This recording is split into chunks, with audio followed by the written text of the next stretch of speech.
Welcome back नाज़रीन। बात की जा रही है इस वक्त आज शहर में जो कशीदा सूरत हाल बिल्ड होती नजर आई और उसके बाद फिर पुलिस का लाठीचार्ज और शेलिंग, और उसके बाद ये भी अभी खबर सामने आ रही है कि एमक्यूएम के जो कारकुन है मोहम्मद असलम, उनकी हलाकत की खबर भी जो तस्दीक की गई है। और साथ साथ पुलिस की जानिब से ये मौक़िफ़ आया था कि अभी तक ऐसी कोई तस्दीक नहीं हुई है। लेकिन इसी सिनेरियो पर बात करेंगे कि कितने जो कारकुनान हैं वो गिरफ्तार किए गए हैं। उसमें एक MPA भी, सदाकत हुसैन भी शामिल हैं, और जो लाठीचार्ज किया गया वो खवातीन पे भी किया गया, जिसके पेश नज़र एक खातून जो है वो बेहोश होती भी नजर आई। हमारे साथ इस वक्त ऑन कॉल मौजूद है member of national assembly MQM Pakistan से इनका ताल्लुक है, उसामा कादरी। उसामा साहब, बहुत शुक्रिया ज्वाइन करने के लिए। आज जो तमाम सिचुएशन बिल्ड होती नजर आई, क्या MQM के पास परमिशन मौजूद थी? MQM ये कहती नजर आ रही है कि आज रैली निकाली जाएगी, प्रोटेस्ट किया जाएगा वजीर हाउस पर। बहुत शुक्रिया बिलाल भाई। इसमें जो है ना, एक बात तो बिल्कुल वाज़ेह है कि MQM तकरीबन 2 माह से मुख्तलिफ हवालों से और सिंध का इस काले कानून पर जो है मुख्तलिफ तरीकों से एहतजाज करती आ रही है। पहले DMCs में भी हुए, KMC में हुआ, KDA में हुए, और फिर उसके बाद जो हमारी इस वक्त तिजारती तंजीमें हैं कराची की, उन्होंने भी आके इधारे यकजहती किया और उन्होंने अपने मसाइल सामने रखे और उन्होंने भी इस काले कानून को काला कानून ही करार दिया। तो इस वक्त जो है, ठीक है, जो हमारा जो है ये एक वो आज का जो प्रोटेस्ट था वो भी उसी सिलसिले की कड़ी थी। ठीक है। लेकिन अब मुझे नजर ये आता है कि जो सिंध हुकूमत है, ये एक तो पहली चीज ये है कि ये मैं अंदरून सिंध की हुकूमत ही कहता हूँ इसको, और ताकि उन्होंने, उसकी वजह यह है कि उन्होंने खवातीन पर निहत्ती, खवातीन के ऊपर जो इस वक्त जुल्म और बर्बरियत ढाई है, तो मुझे ऐसा लगता है कि मुझे फलस्तीन की याद आ गई, कश्मीर की याद आ गई कि वहां पर जो है, वहां पर कश्मीरियों के साथ कैसा जुल्म हो रहा है। तो मुझे ऐसा लगा कि इन्होंने अंदरून सिंध की हुकूमत ने, वजीर आला ने, अंदरून सिंध के वज़रा ने, अंदरून सिंध की कैबिनेट ने ये बात साबित कर दी कि हमें किसी भी तौर न तो कराची शहर पसंद है और न कराची शहर के शहरी पसंद है। ठीक है। देखिए, एहतजाज करना तो हर सियासी जमात का हक है, और जमहूरियत है ही इसी चीज का नाम कि अगर मुझे आपकी कोई चीज बुरी लगती है या मैं समझता हूं, तो उसमें जो है मुझे जमहूरी अंदाज यही होता है कि मैं जो है बात भी करूं आपसे और आपके सामने और पूरी कौम के सामने अपना एहतजाज रिकॉर्ड भी कराऊं। ठीक है। अच्छा, ये पुरअमन निहत्ते शहरी अच्छा थे। उसामा साहब, ये भी बात सामने आ रही है कि प्रेस क्लब पर गैदर होने की कॉल दी गई थी, प्रेस क्लब पर कहा गया था एहतजाज किया जाएगा। ये डिसीजन किसका था कि फौरन जो है वो इस एहतजाज को वजीर हाउस की तरफ गामजन कर दिया गया? देखिए, क्या ये मुझे एक चीज ये बताइए, क्या जमहूरियत में क्या कोई पाबंदी होती है कि मैं जी फलानी गली में एहतजाज करूंगा और फलानी गली में नहीं करूंगा, या मैं जो है नहीं, कुछ प्रोटोकॉल्स तो होते हैं कि बताया जाता है कि एहतजाज होगा और फिर परमिशन मिल जाती है, और जमहूरी अमल है, एहतजाज से कोई रोक तो नहीं सकता है। देखिए, जमहूरियत में तो होता ही है कि तमाम सियासी जमातों को उनको परमिशन जो है वो हुकूमत वक्त जो है वो देती है। लेकिन आप ये समझते हैं कि अंदरून सिंध की ये हुकूमत जो है, क्या ये इतनी काबिल, इतनी इस लायक है कि वो जो है एक तरफ तो कराची शहर के लोगों के और पूरे सिंध के शहरी हुकूक जो है और बुनियादी हुकूक गस्ब कर रही है, और दूसरी तरफ वो जो है हमें की जमहूरी अंदाज से सियासत करने का हक देगी? ये तो बिल्कुल दो रुखी बात है। इनसे हमें ये तवक्को ही नहीं है कि ये हमें जो है जमहूरी अंदाज से काम करने देंगे, या जमहूरियत में हमें ये हक देंगे कि हम अपना एहतजाज जो है वो रिकॉर्ड करा सकें। ठीक है। उसके बाद बादराबाद पर मरकजी दफ्तर पर MQM पाकिस्तान के प्रेस ब्रीफिंग भी दी गई है, मीडिया से गुफ्तगू भी की गई है। अब अगला लाएमल क्या है? मुतालबात तो ये भी है कि वज़ीर आला इस्तीफा दें और फिर IG को भी मुअत्तल किया जाए। सबसे पहली चीज ये है कि इसमें सबसे पहले तो मैं ये कहूँगा कि जो मेरे ही कॉन्स्टिट्यूंसी के जो है मोहम्मद असलम नामी एक हमारे UC5 के जॉइंट इंचार्ज जो हैं, वो अपना शेलिंग और पुलिस की लाठी चार्ज से जो है अभी जिना हॉस्पिटल में इंतकाल कर गए। तो इन्ना लिल्लाहि व इन्ना इलैहि राजिऊन। और अगर मुतालबा करें तो हम तो वजीर आला का मुतालबा करेंगे, क्योंकि उन्होंने ये कहा है कि मैं इंक्वायरी कराऊंगा कि किसी ने ऐसे किया। जिस सूबे का वजीर आला इतना बेखबर हो, इतना नालायक हो, इतना निकम्मा हो कि उसको ये नहीं पता कि वो खुद जो है यहाँ पर होम मिनिस्टर वो खुद है। हाँ। और उसकी परमिशन और उसकी इजाजत के बगैर कैसे जो है पुलिस जो है ये कार्रवाई कर सकती है, जबकि ये खवातीन और ये लोग, अगर आप फुटेजेस आप देखें, आपके मीडिया ने वाजे तौर पर दिखाई ठीक होंगी है। कि ये एहतजाज में वहां पर रोड के ऊपर बैठी हुई थी। कोई न किसी के हाथ में डंडा था, न किसी के हाथ में पत्थर था, लेकिन अचानक एक तरफ बातचीत का सिलसिला जारी था तो दूसरी तरफ अचानक ये जो है ये चीज की गई। आज जो है वो ये कहते हैं कि मैं इसके लिए इंक्वायरी बिठाऊंगा, तो इंक्वायरी तो आपके खिलाफ बैठनी चाहिए। इसलिए एक असल जिम्मेदारी तो ये आपके ऊपर आयद होती है कि आप जो अपने आप को ये कहते हो कि आप जो है एक बहुत बड़ी अच्छा तहजीब उसामा और साहब, आपको तमद्दुन नहीं के जो लगता, है वाली और वारिस हैं। मैं यहाँ पर आपके यहाँ अगर खवात एक सवाल करना चाहता हूं। आप खुद भी मेंबर ऑफ नेशनल असेंबली हैं, और ये तमाम सिनेरियो जो आज बिल्ड हुआ, और खास तौर पर पीएसएल का कल इफ्तिताह होना है, आज प्रैक्टिस सेशन था, तमाम चीजें थी, और फिर उस रेड जोन के अंदर होटल्स मौजूद हैं जहां पर बैनुल अक़वामी खिलाड़ी भी रिहाइश पजीर हैं, फिर वहां पर जाकर इस तरह एहतजाज करना और फिर ये तमाम सिचुएशन बिल्ड हुई। वफाक इसको कैसे देख रहा है? देखिए, अभी वफाक जैसे भी देख रहा है, मैं अभी पहले मैं आपको इस बात की वजाहत कर दूं कि वहां पर जो है कोई एमक्यूएम जो है कारकुनान का मजमा लेकर नहीं गई थी। ठीक है। ये बता दिया गया था सिंध हुकूमत को कि उसमें एमएनएज होंगे, एमपीएज अच्छा। होंगे, और हमारे जो जिम्मेदारान हैं, ओहदेदार हैं, वो होंगे, और हम सिर्फ अपना प्रोटेस्ट करेंगे और हम वापस आएंगे। तो उसके बावजूद अगर इस चीज को बुनियाद बनाया जाता है, तो आज पीएसएल के जरिए दुनिया ने देख लिया कि सिंध की गैर महज़िब याफ्ता हुकूमत, गैर तहजीब याफ्ता हुकूमत के जिसने खवातीन के ऊपर जो बहीमाना तशद्दुद किया है, मैं समझता हूं कि इसकी तारीख में मिसाल नहीं मिलती। वैसे तो ठीक है, पाकिस्तान इस की वक्त आप तारीख वफाकी में सूबा हुकूमत के सिंध वाहिद सूबा इत्तेहादी भी हैं, वफाकी हुकूमत के साथ इत्तेहाद में हैं, तो वफाक का रद्द-ए-अमल क्या आया इस तमाम सिनेरियो पे? देखिए, विफाक को चाहिए, मेरी विफाक से दरखास्त होगी कि जो उसके पास आईनी ऑप्शन मौजूद हैं, और अब अगर वो ये समझते हैं कि आज तक हम विफाकी किस हुकूमत ऑप्शन को की जो है, बात कर रहे हैं आईनी आप? मैं जो आइन में ऑप्शन मौजूद है 149 है, या दीगर ऑप्शन ऐसे मौजूद हैं कि जो आईनी तौर पर लागू किए जा सकते हैं, तो मैं समझता हूँ ऐसे ऑप्शन का इस्तेमाल इस वक्त जरूरी है।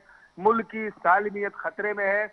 कश्मीर से लेकर कराची में कीमाड़ी तक तमाम गरीब आवाम, जो 6.5 करोड़ आवाम जो है वो इसके सूबाई हुकूमत के जुल्म की चक्की में पिस रही है। एक गरीब सिंधी हारी मजदूर किसान जो है वो उसकी नालायकियों से और उसकी चीजों से परेशान है, और सिंध के शहरी इलाकों को अब गुलाम बनाने की कोशिश की जा रही है। मैं समझता हूं कि हम कुर्बानियां देंगे, लेकिन हम जो है किसी भी हाल इनके रहमो करम पर नहीं रहेंगे। ठीक है। उसामा कादरी हमारे साथ मौजूद थे, member of national assembly, MQM Pakistan से ताल्लुक था, और ये भी कहा कि वफाक का रद्द अमल जो है वो आ चुका है, और ये भी यकीन दहानी कराई है, और ये बात की है, सजेशन भी दिए कि आइन में जो चीज़ें गुंजाइश मौजूद है उस पर भी गौर किया जाए। आइनी गुंजाइश क्या है इसको भी डिस्कस करेंगे, लेकिन हमारे साथ इस वक्त सीनियर तजियाकार अहमद सगीर जो है वो ऑन कॉल मौजूद हैं, और बहरहाल ये तमाम चीज़ें तजिया जानेंगे क्या मामला है, वफाक पर इसका क्या इन्फ्लुएंस रहा है, तमाम चीज़ों का आज जो सिचुएशन बिल्ड हुई है। अहमद साहब बहुत शुक्रिया ज्वाइन करने के लिए। जानना ये चाहूँगा कि आज तमाम सिनेरियो आप सुबह सवेरे देख रहे होंगे कि क्या सिचुएशन बिल्ड हुई, और अब तक जाके क्या प्रेस कॉन्फ्रेंसेस हो चुकी हैं, क्या मुतालबात किए गए हैं, तमाम सिनेरियो का वफाक पर क्या इम्पैक्ट है, और वफाक का रद्द-ए-अमल क्या देख रहे हैं आप? देखें, ये अभी जो उसामा कादरी साहब जिस आईनी ऑप्शन की बात कर रहे थे, वो आईनी ऑप्शन जो है वो आपको पता है पाकिस्तान में पहले भी इस्तेमाल होते रहे हैं, और वो डेफिनेटली गवर्नर राज की बात ही कर रहे थे।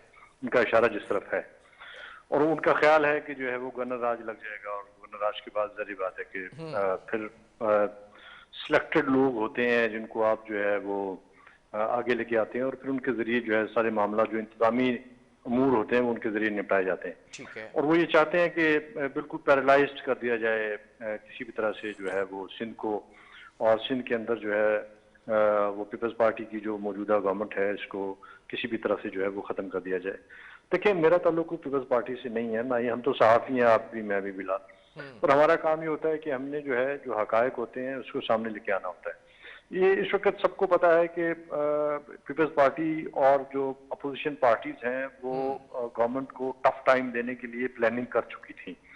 2 दिन पहले जो है जो जलसा हुआ था, उस जलसे में आपने देखा होगा कि जो किसानों को इकट्ठा किया गया और बाकी और उसके अंदर जिस तरह से बिलावल भुट्टो जरदारी साहब ने जिस तरह से तकरीर की और ललकारा फेडरल गवर्नमेंट को, उससे वफाक जो है वो जो पहले ही लरज रहा है। खान साहब आप देख लें इतवार वाले दिन जो उन्होंने जो है वो जो प्रोग्राम के अंदर जिस तरह की बातें की और जो उनकी बॉडी लैंग्वेज थी, उससे लग तो यही रहा था कि खान साहब बहुत घबराए हुए हैं।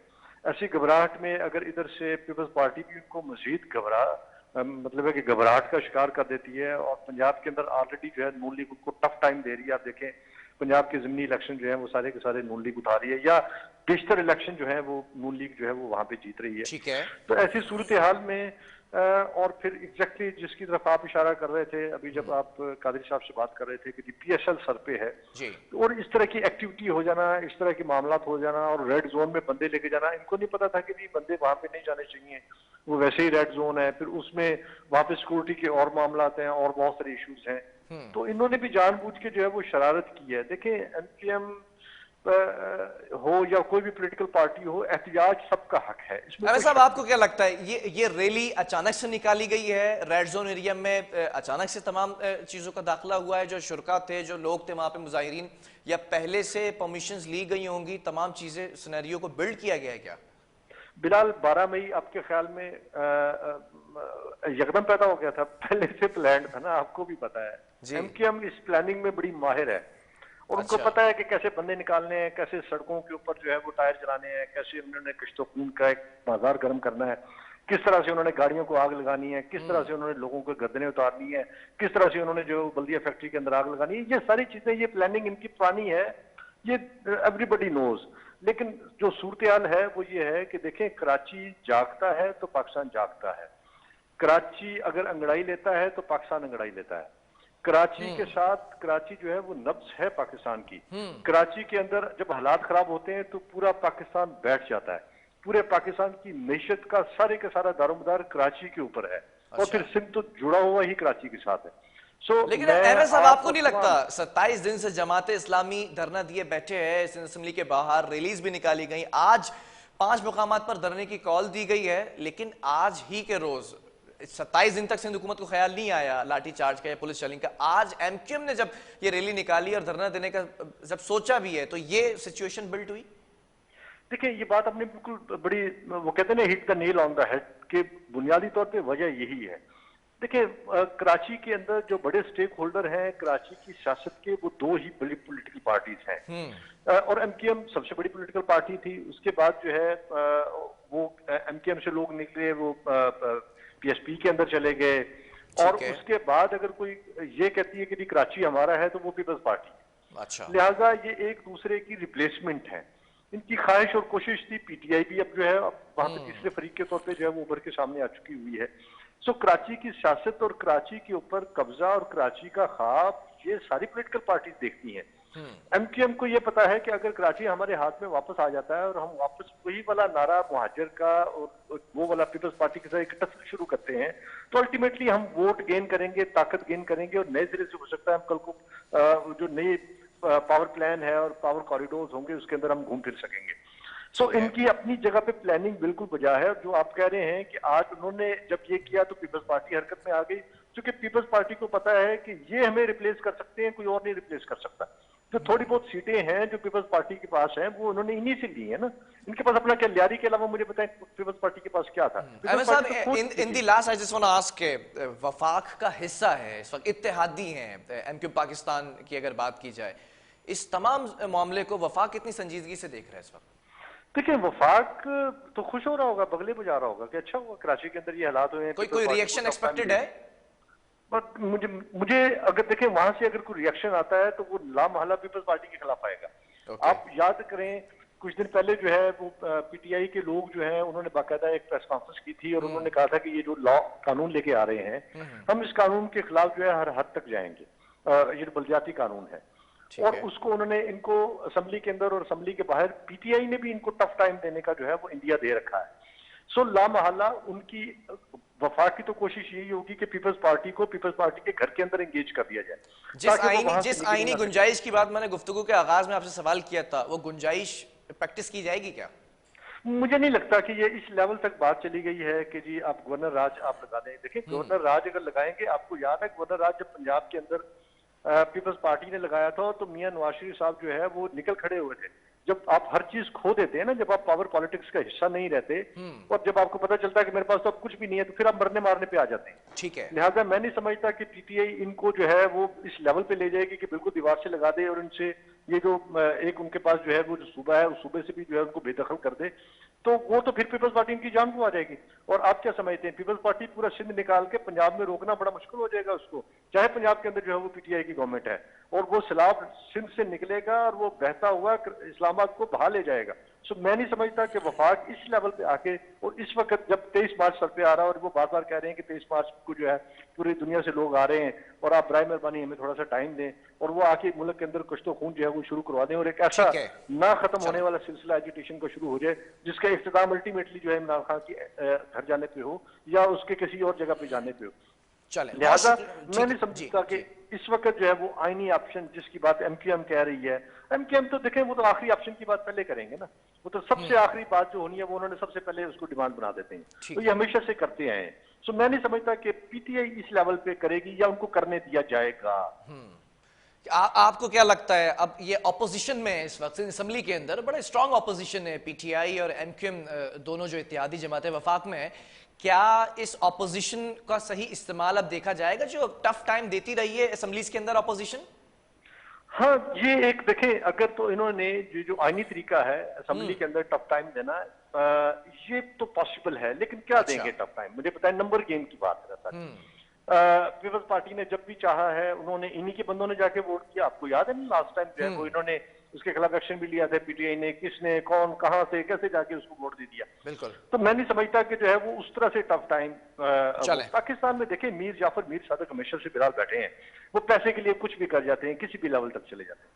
सो हमारे यहाँ भी मौजूद है, हमारी सियासत के अंदर भी मीर जाफर और मीर सादिक मौजूद है, और ये वो लोग हैं जो बिक जाते हैं, जो गिलानी के वोट के ऊपर भी बिके हैं, जो सिंध के अंदर भी बिके हैं, जो पंजाब में भी बिकते हैं, और जो केपी के अंदर भी बिकते हैं, जो बलूचिस्तान के अंदर भी जो है हमें बिकते हुए नजर आते हैं। सो जब तक आप सियासत की मीर जाफर मीर सादिक नहीं खत्म करेंगे, आपकी सियासत ऐसे ही चलती रहेगी। इस सियासत के अंदर जो है वो हमेशा नुकसान आपका और मेरा होता है, या उन बेचारे मासूम लोगों का होता है जिन्होंने जो राह चलते जिनको गोली लग जाती है, या राह चलते जिनके गाड़ियां जल जाती हैं। ठीक है, आज जैसे शहरियों का नुकसान हुआ है, और बहरहाल सीनियर तज़कियाकार अहमद सगीर मेरे साथ मौजूद थे।